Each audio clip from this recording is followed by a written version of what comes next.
નમસ્કાર મિત્રો, સ્વાગત છે તમારું અમારી YouTube ચેનલમાં। તો મિત્રો, આજના વિડીયોમાં આપણે ચર્ચા કરીશું પશુપાલન સહાય યોજના વિશે। હવે મિત્રો, આ જે પશુપાલન સહાય યોજના છે તે યોજના અંતર્ગત ગાય કે ભેંસ જેવા જે પશુઓ છે તેમની ખરીદી કરવી હોય તો અહીં નાણાકીય સહાય આપવામાં આવે છે। રૂપિયા 1 લાખ સુધીની ધિરાણ સ્વરૂપે સહાય આપવામાં આવે છે।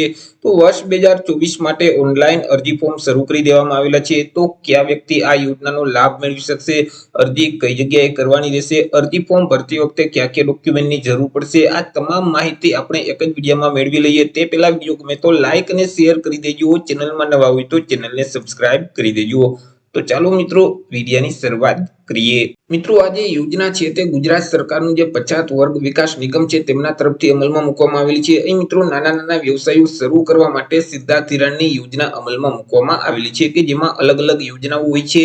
તેમાંની એક યોજના એટલે કે પશુપાલન યોજના। હવે મિત્રો, આ જે પશુપાલન યોજના છે તે યોજના અંતર્ગત ગાય કે ભેંસ જેવા પશુની ખરીદી કરી અને વ્યવસાય શરૂ કરવો હોય, પશુપાલનનો વ્યવસાય શરૂ કરવો હોય તો એ મિત્રો ગાય કે ભેંસ જેવા પશુઓની ખરીદી કરવા માટે સીધા ધિરાણ યોજના અંતર્ગત લોન છે તે આપવામાં આવતી હોય છે।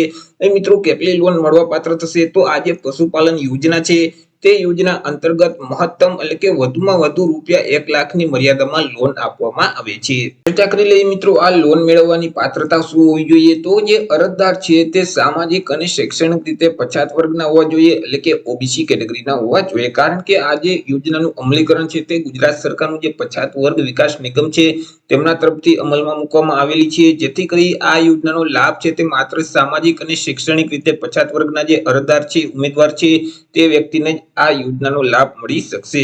ત્યાર પછી અહીં અરજદારના કુટુંબની વાર્ષિક આવક મર્યાદા નક્કી કરવામાં આવેલી છે। અરજદારના કુટુંબની જે કુલ વાર્ષિક આવક છે તે રૂપિયા 3 લાખ સુધીની હોવી જોઈએ। જો રૂપિયા 3 લાખ કરતા વધારે વાર્ષિક આવક હશે તો તેવા સંજોગોમાં તે આ યોજનાનો લાભ મેળવી શકતો નથી। ત્યાર પછી મિત્રો, અહીં અરજી કરતી વખતે અરજદારની ઉંમરને પણ ધ્યાનમાં લેવામાં આવે છે। અરજદારની ઉંમર છે તે અરજી ફોર્મ જે તારીખે ભરે તે તારીખને ધ્યાનમાં રાખી અરજદારની ઉંમર ઓછામાં ઓછી 21 વર્ષ અને વધુમાં વધુ 45 વર્ષની હોવી જોઈએ। જો 21 વર્ષ કરતા ઓછી ઉંમર અથવા તો 45 વર્ષ કરતા વધારે ઉંમર હશે તો તે અરજદાર આ યોજનાનો લાભ મેળવી શકતા નથી। તે સિવાય અરજદારને તાંત્રિક તથા અન્ય કુશળતા માંગી લેતા ધંધાનો અનુભવ છે તે અરજદાર પાસે હોવો જોઈએ। વાત કરી લઈએ યોજનાની લાક્ષણિકતાઓ વિશે તો મિત્રો, આ યોજના અંતર્ગત રૂપિયા 1 લાખનું ધિરાણ છે તે આપવામાં આવે છે, 1 લાખની લોન આપવામાં આવે છે, જેથી કરી સ્વાભાવિક છે કે તેના પર વ્યાજનો દર લાગશે। તો વ્યાજ કેટલું મિત્રો અહીં લાગશે તો વાર્ષિક 6% વ્યાજના દરે આ યોજના અંતર્ગત મિત્રો લોન આપવામાં આવે છે। હવે આ જે 6% વ્યાજના દરે લોન આપવામાં આવે છે તો તે લોનની રકમ છે તે ભરપાઈ કરવાની રહેશે। કેવી રીતે ભરપાઈ કરવાની રહેશે તો અહીં મિત્રો, વ્યાજ સહિત લોનની રકમ છે તે ભરપાઈ કરવાની રહેશે। 60 માસિક હપ્તામાં અહીં લોનની રકમ છે તે ભરપાઈ કરી દેવાની રહેશે। વાત કરી લઈએ મિત્રો અરજી ફોર્મ વિશે તો મિત્રો, જે ગુજરાત પછાત વર્ગ વિકાસ નિગમની જે સીધા ધિરાણની યોજનાઓ છે કે જે યોજના અંતર્ગત અલગ અલગ યોજનાનો સમાવેશ કરવામાં આવતો હોય છે, તો આ જે સીધા ધિરાણની યોજનાનો લાભ મેળવવા માટે અરજદારોએ ઓનલાઈન અરજી ફોર્મ ભરવાનું હોય છે। મિત્રો, ઓનલાઈન અરજી ફોર્મ વર્ષ 2024 માટે શરૂ કરી દેવામાં આવેલા છે। તો ઓનલાઈન અરજી ફોર્મ કઈ તારીખ સુધીમાં ભરી દેવાના રહેશે? ઓનલાઈન અરજી ફોર્મ છે તે અરજદારોએ 29 ફેબ્રુઆરી 2024 સુધીમાં ભરી દેવાના રહેશે।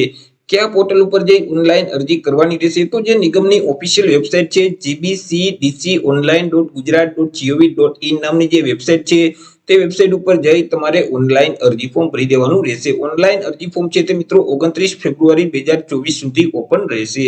ચર્ચા કરી લઈએ કે ઓનલાઈન અરજી ફોર્મ કેવી રીતે ભરી શકાય તો સૌથી પહેલા તો તમારે તમારા મોબાઈલમાંથી અથવા તો લેપટોપ કે પીસીમાંથી કોઈ પણ એક ઇન્ટરનેટ બ્રાઉઝરને ઓપન કરવાનું રહેશે। ત્યાં સર્ચ બોક્સમાં ટાઈપ કરવાનું રહેશે SJE ગુજરાત। જેવું તમે SJE ગુજરાત ટાઈપ કરી તમે તેને સર્ચ કરશો તો મિત્રો, જે સામાજિક ન્યાય અને અધિકારિતા વિભાગની જે ઓફિશિયલ વેબસાઇટ છે SJE.gujarat.gov.in તે વેબસાઇટ તમને સૌથી પહેલા જોવા મળશે। તે વેબસાઇટ ઉપર તમારે ક્લિક કરી દેવાનું રહેશે, જેથી કરી મિત્રો સામાજિક ન્યાય અને અધિકારિતા વિભાગનું પોર્ટલ છે તે પોર્ટલ ઓપન થઈ જશે। હવે મિત્રો, અહીં જે મેનુ આપેલ છે તેમાં અહીં તમે જોઈ શકશો ખાતાઓના વડાઓ, બોર્ડ અથવા તો નિગમ। તો તેના ઉપર તમે ક્લિક કરશો તો અલગ અલગ નિગમનું લિસ્ટ જોવા મળશે। તેમાં મિત્રો અહીં ગુજરાત પછાત વર્ગ વિકાસ નિગમનો ઓપ્શન જોવા મળશે, તેના ઉપર તમારે ક્લિક કરવાનું દેવાનું રહેશે, જેથી કરી એક નવા ટેબમાં ગુજરાત પછાત વર્ગ વિકાસ નિગમનું જે પોર્ટલ છે તે પોર્ટલ ઓપન થઈ જશે। નીચે તમારે સ્ક્રોલ કરવાનું રહેશે। નીચે સ્ક્રોલ કરશો તો અહીં તમને એક લિંક જોવા મળશે। નિગમની યોજનામાં ધિરાણ મેળવવા માટે ઓનલાઈન અરજી કરવા માટે અહીં ક્લિક કરો। તો ત્યાં તમારે ક્લિક કરી દેવાનું રહેશે। જેવું તમે ક્લિક કરશો એટલે આ મુજબ એક પોપઅપ મેસેજ જોવા મળશે, તેમાં ઓકે ના બટન ઉપર ક્લિક કરી દેવાનું રહેશે, જેથી કરી એક નવા ટેબમાં આ મુજબની સ્ક્રીન ઓપન થઈ જશે। તેમાં મિત્રો અહીં હાલ અત્યારે જેટલી યોજનામાં અરજી ફોર્મ શરૂ હશે તેનું લિસ્ટ જોવા મળશે। તેમાં અહીં બીજા નંબરમાં જોઈ શકશો પશુપાલન યોજના।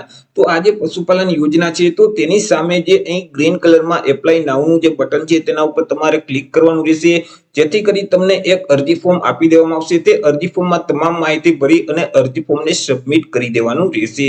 આવી રીતે મિત્રો જે ગુજરાત પછાત વર્ગ વિકાસ નિગમની જે પશુપાલન યોજના છે તે યોજનામાં ઓનલાઈન અરજી ફોર્મ છે તે 29 ફેબ્રુઆરી 2024 સુધી શરૂ રહેશે। તો આશા રાખું છું વિડીયો પસંદ પડ્યો હશે। વિડીયો પસંદ પડ્યો હોય તો લાઈક અને શેર કરી દેજો। ચેનલમાં નવા હોય તો ચેનલને સબસ્ક્રાઇબ કરી દેજો। ફરી મળીશું એક નવા ટોપિક સાથે એક નવા જ વિડીયોમાં। ત્યાં સુધી જય હિન્દ, વંદે માતરમ।